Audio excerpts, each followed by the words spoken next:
નમસ્કાર, હું છું ઓજસ રાવલ અને લઈને આવ્યો છું તમારા માટે એક મસ્ત મજાના યુનિક સમાચાર. Which are the moments that are very precious two અસ.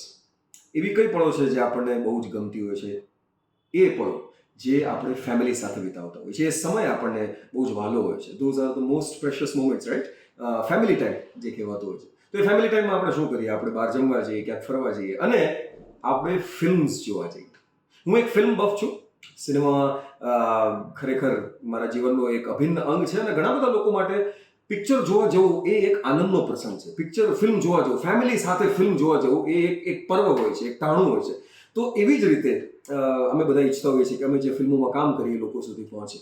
પરંતુ આપણા દેશમાં કેટલાક એવા લોકો છે જે આ મનોરંજન નથી માણી શકતા, કારણ કે એમને દ્રષ્ટિ નથી અથવા એમની પાસે શ્રુતિ નથી, એટલે એ લોકો આ ફિલ્મ નથી માણી શકતા. માટે જ અમે એક નાનકડો પ્રયાસ કર્યો છે.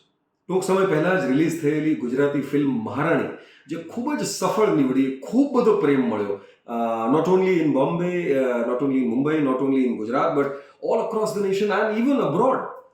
પ્રદેશમાં પણ ખૂબ પ્રેમ મળ્યો મહારાણી ફિલ્મને. તો એ ફિલ્મ આ લોકો સુધી પહોંચે એનો એક અમે પ્રયાસ કર્યો છે.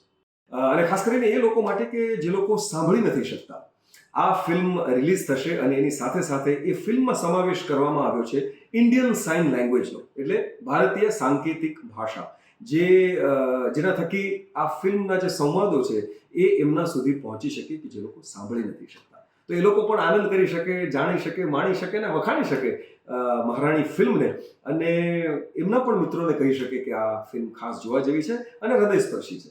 તો જો તમારા મિત્ર વર્તુળમાં, તમારા સગા સંબંધી સ્વજનોમાં કોઈ એવા હોય કે જેમને શ્રુતિ નથી, those who are enable two here, તો ઓર હિયરિંગ ઇમ્પેર્ડ, તો એ લોકો માટે ખાસ તમે આ વાત એમના સુધી પહોંચાડજો. એટલે બધા ખાસ આવજો અને સિનેમાઘરોમાં મસ્ત મજાનું મનોરંજન માણજો.